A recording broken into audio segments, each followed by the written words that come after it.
Chien, chat, poisson rouge. Les animaux font partie de notre quotidien.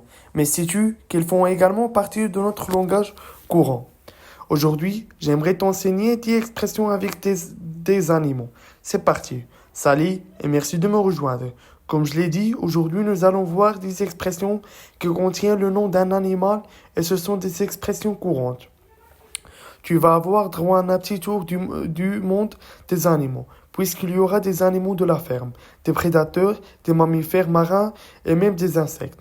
Nous avons essayé ici de choisir des expressions plutôt connues, plutôt courantes et quelques expressions un peu moins connues pour que tu puisses apprendre quelque chose tel que soit ton niveau.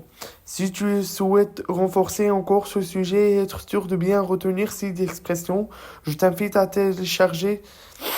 Elle se trouve dans la description. C'est le premier lien. Tu cliques sur le lien, tu mets ton adresse email et tu reçois immédiatement ta fiche PDF qui reprend le contenu de la vidéo. Tu peux le faire dès maintenant. Moi, je t'attends. Ok, maintenant que c'est fait, passons à la première expression, passer du coq à l'âne. Passer du coq à l'âne signifie passer d'un sujet à l'autre brusquement sans transition.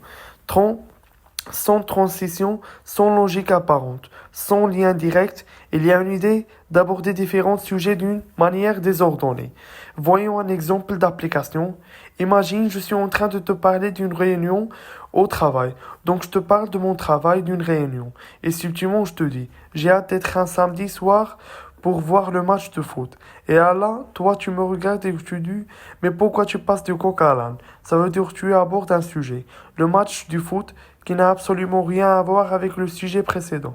La réunion au travail, et tu le fais d'une façon désordonnée, et sans transition claire. Une variante de cette expression, c'est sauter du coq à l'âne. Passer du coq à l'âne ou sauter du coq à l'âne. Deuxième expression, être une poule mouillée. Ça veut dire être quelqu'un de très peureux, être une personne qui a peur facilement. On l'utilise pour parler de quelqu'un qui manque de courage et qui a peur de tout. En effet, l'image qu'on a de la poule, c'est que c'est un animal qui a peur. Parce que dès qu'on rentre dans le poulailler, la poule se sauve, elle a tendance à courir et à éviter les humains. Bien sûr, c'est vrai pour les autres animaux. Une poule mouillée, en général, elle reste immobile à l'écart des autres animaux comme si elle avait honte. Du coup, on a cette expression être une poule mouillée, qui indique qu'on est une personne qui a peur, une personne qui n'est pas courageuse. Cette expression est beaucoup utilisée par les enfants dans les cours d'école où nous disons oh, c'est une poule mouillée, c'est quelqu'un qui a peur. Voyons un autre exemple. J'ai hurlé quand j'ai vu une grosse araignée au plafond. Mes amis se sont moqués de moi et ont dit que j'étais une poule mouillée. Troisième expression, faire l'autruche. Les autruches sont très connus pour mettre leur tête dans le sable quand un danger approche. Au 7e siècle, des explorateurs européens, lorsqu'ils étudiaient la faune africaine, ont remarqué que les autruches mettaient la tête dans le sable et qu'en fait elles pensaient être à l'abri. Elles pensaient en mettant la tête dans le sable, elles étaient à l'abri de tous les dangers. Ce qui est évidemment faux, et ce comportement bizarre a donné naissance à l'expression faire l'autruche, qui veut dire refuser d'affronter un problème ou encore nier la réalité. Un synonyme, c'est se voiler la face. Ça veut dire on ferme les yeux, on ignore un problème en pensant que le fait de l'ignorer le fera disparaître. Par exemple, faire l'autruche ne t'aidera pas à régler tes problèmes d'argent. Ça veut dire ignorer le problème. Fermer les yeux, ça ne t'aidera pas à le régler. Parfois, on utilise la variante pratiquer la politique de l'autruche. Ça veut dire la même chose que faire l'autruche. Une petite note. En fait, l'autruche ne plonge pas sa tête dans le sable pour ignorer un danger. Il semblerait que les scientifiques ont trouvé d'autres intérêts.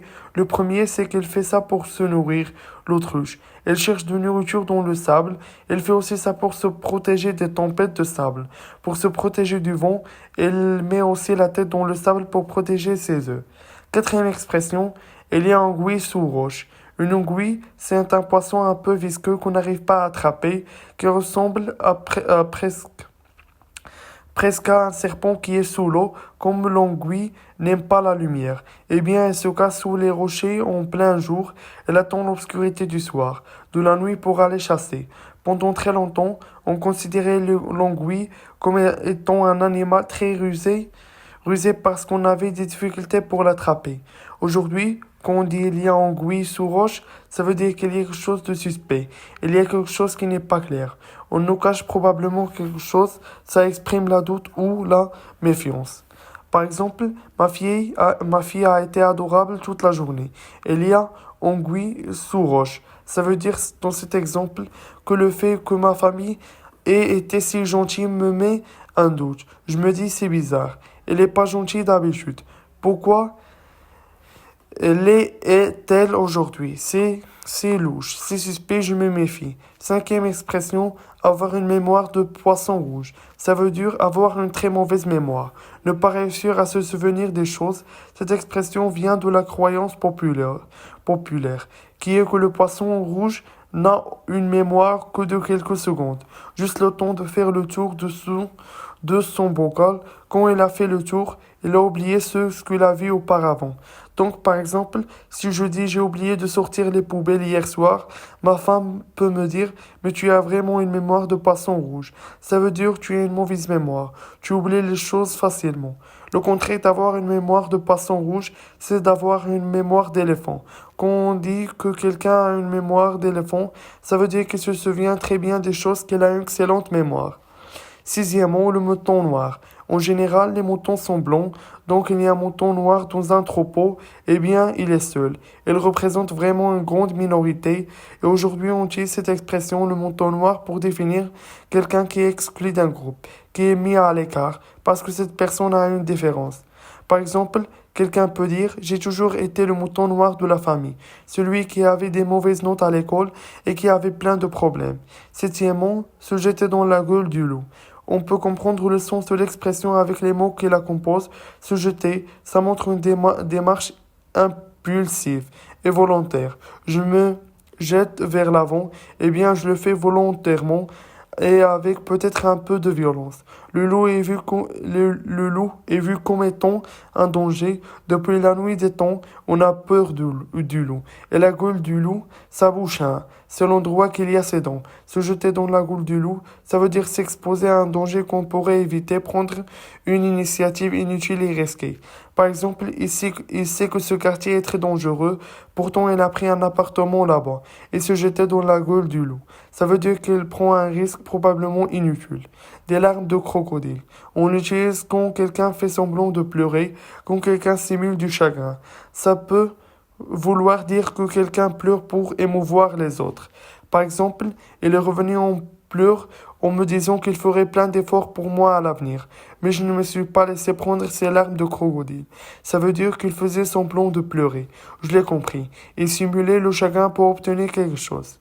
Monter sur ses grands chevaux. Ça veut dire avoir une réaction excessive, avoir agressif, s'emporter trop vite, se mettre en colère pour faire valoir ses idées. Par exemple, c'était juste une question, je ne te critiquais pas. Pas la peine de monter sur tes grands cheveux. Ça veut dire inutile de t'énerver si vite. Je ne t'attaquais pas. Et on peut dire monter sur ses grands chevaux, ou parfois à l'oral, tu peux entendre monter sur ses grands chevaux, la contraction de chevaux. Et enfin, avoir des fourmis dans les jambes, il y a deux sens. Le premier sens, c'est avoir des piquements dans nos jambes. Tu as probablement eu ça. Quand tu maintiens une position un peu trop longtemps et que tu le lèves, eh bien tu as des petits picotements, tu sens dans tes jambes. Il y a au niveau de tes nerfs, des petites choses qui piquent. Et on fait la liaison entre ça et les fourmis dans leur nid. Tu as un tas de fourmis, donc ça c'est avoir des fourmis dans les jambes. Au sens figuré, quand on dit j'ai des fourmis dans les jambes, ça veut dire j'ai envie de bouger, j'ai envie de courir ou j'ai envie de voyager, mais je n'ai pas envie de rester immobile. Un exemple au sens littéral. Mince, je suis resté longtemps dans cette position. J'ai des fourmis dans les jambes. Maintenant, Donc ici, j'ai physiquement de picotements dans les jambes. Au sens figuré, on pourrait dire, ça fait un an que je n'ai pas voyagé. J'ai des fourmis dans les jambes et j'ai envie de prendre le premier avion pour New York. Donc ici, n'a pas physiquement de fourmis dans les jambes, mais on a une grosse envie de ne pas rester au même endroit. On a envie de bouger. Donc voilà, j'espère que t'as plu. J'espère que tu as appris un certain nombre d'expressions. C'est le premier. Je vais maintenant te rappeler les 10 expressions que nous avons vues aujourd'hui. Passons du coq à l'âne, qui veut dire passer d'un sujet à l'autre sans transition logique.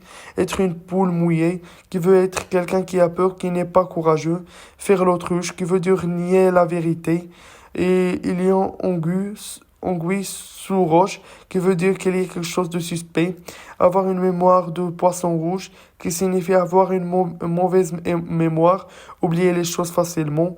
Le mouton noir, qui est quelqu'un qu'on met à l'écart parce que c'est une personne différente. Se jeter dans la goule du loup, qui veut dire se précipiter vers un danger qu'on aurait pu éviter.